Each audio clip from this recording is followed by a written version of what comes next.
Ro-Ro ship on fire in Red Sea, crew evacuated.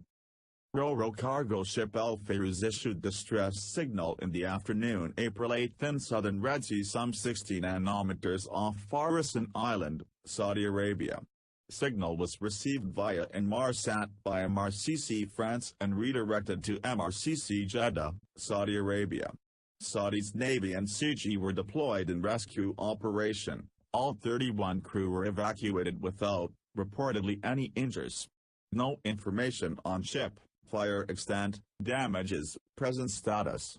Latest AIS dated 1000. April 8, ship adrift in vicinity 1615 N04104E. Judging from track, fire erupted shortly after Ro-Ro 30 April 8.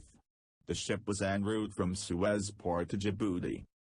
Ro-Ro cargo ship FAYROUZ, IMO 7,822,512, GT 6257, built 1980, flag Panama, manager MANSOUR Agency, Egypt.